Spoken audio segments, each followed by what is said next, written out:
부실 수사와 유착 의혹이 일고 있는 장윤기 사건에 대해 검찰이 압수수색을 벌이며 강제 수사에 돌입했습니다. 이와 함께 경찰청 특별수사팀도 장윤기 수사를 담당했던 팀장의 구속영장을 신청했는데요.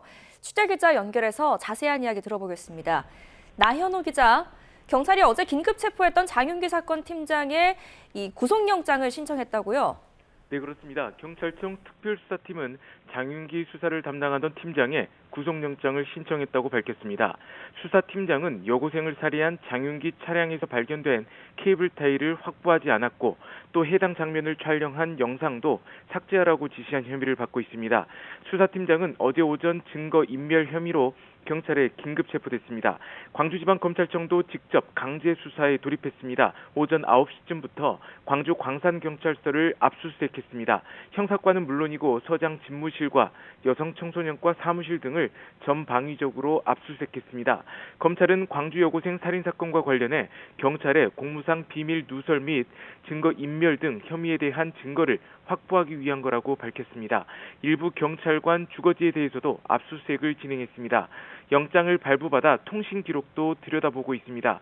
검찰은 주요 피의자가 수사팀장과 수사팀원 등 모두 2명이라고 밝혔습니다. 네, 앞서 언급해 주신 것처럼 광주 광산경찰서에서 장윤기 성범죄 목적 범행의 핵심 증거죠. 케이블 타이를 확보하지 않았다고요? 네, 그렇습니다. 장윤기 차에 있던 케이블 타이가 사라졌습니다. 장윤기가 여고생을 살해한 혐의로 체포된 게 지난 5월 5일이었는데요. 이날 경찰은 장윤기 차량을 조사하며 증거물 수집에 나섰고 차량 안에서는 케이블 타이가 발견됐습니다.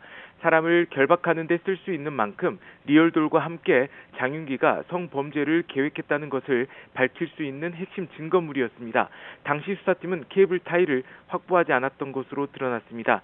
차량 감식 장면을 동영상으로 촬영하는 과정에서 찍힌 케이블 타이를 확보하지 않은 겁니다. 심지어 당시 수사 담당 팀장은 관련 영상을 삭제하라고 지시한 것으로 드러났습니다. 이 같은 내용은 경찰청 수사 감찰 과정에서 뒤늦게 파악됐습니다. 증거인멸 혐의로 어제 긴급 체포된 담당 팀장은 고의로 없앤 건 아니라고 주장하는 것으로 알려졌습니다. 이 사건이 불거지자 경찰이 뒤늦게서야 해당 기록과 동영상을 검찰에 넘겼다고요? 네, 그렇습니다. 검찰은 차량 안에 케이블 타이가 있었다는 것을 전혀 인식하지 못했다고 밝혔습니다. 특히 차량 감식 압수수색 동영상이나 사진도 송치 자료에 포함되어 있지 않았다고 했습니다. 그러다가 경찰이 어제 담당 수사팀장을 긴급 체포한 뒤에야 추가 증거로 보내왔다고 설명했습니다.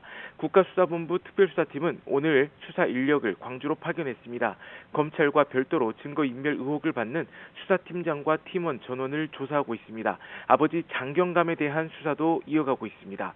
지금까지 광주 전남 취재본부에서 YTN 나연호입니다.